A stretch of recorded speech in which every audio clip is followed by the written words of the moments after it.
ከአማራ ፋኖ ህዝባዊ ሰራዊት ጎጃም እዝ የተሰጠ የሐዘን መግለጫ።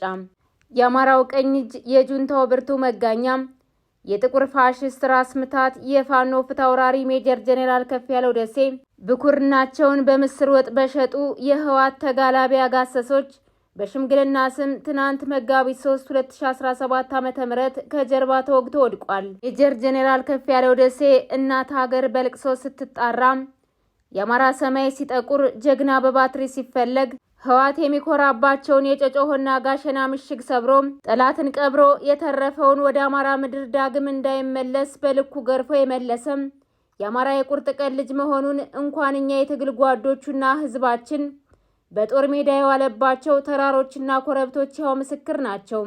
የአማራን ነፍጥና ቀበቶ ለማስፈታት አባይን የተሻገረው የኦህዴድ ሰራዊት ረመጡ ከፍ እያለ መሬት ላይ የእግሩ መረገጫ ማግኘት አልቻለም።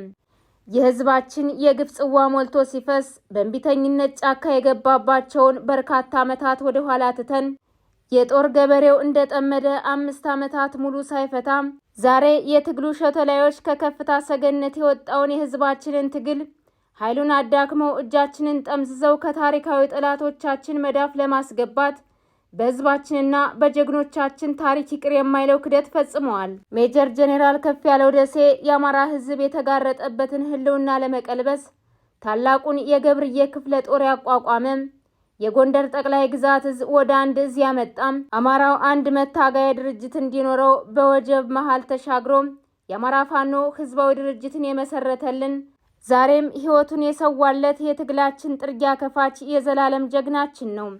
የአማራ ህዝብና የትግላችን ደጋፊ ኢትዮጵያውያን በአጽንኦት ሊረዱት የሚገባው ነገር ከህወሓትና መሰል የተገንጣይ ኃይሎች ጋር ህብረት መፍጠር፣ መዳረሻው ግቡ አመጽ ርስቶቻችንን ማስወረስ፣ አማራን የጦስ ዶሮ ያደረገውን ህገ መንግስት ማጽናትና ባዲንን ወደ መንበሩ መመለስ ብቻ ነው። ህወሓት በጭናና በማይካራ በራያና በተለያዩ ስፍራዎች ለጨፈጨፈው የአማራ ህዝብ ለፍርድ የምናቀርበው ወንጀለኛ ነው።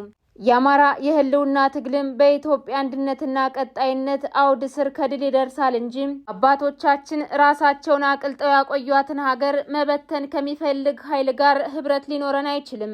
በመጨረሻም እልፍ ጀግኖች በክብር ወድቀው ባደራ ያስረከቡንን የህዝብ ትግል በሰፈሩት ቁና ለክተን በልህና በቁጭት የግራ ቀኝ ጠላቶቻችንን ቀብረን ወደፊት ተስፈንጥረን በድል አድራጊነት እንደመድመዋለን እንጂ ትግላችን ፈጽሞ ወደ ኋላ ሊመለስ አይችልም። የፉኝት ልጆችም እኩይ ሴራ ቅዠት ሆኖ ይቀራል። ታጋይ ይሰዋል፣ ትግል ይቀጥላል።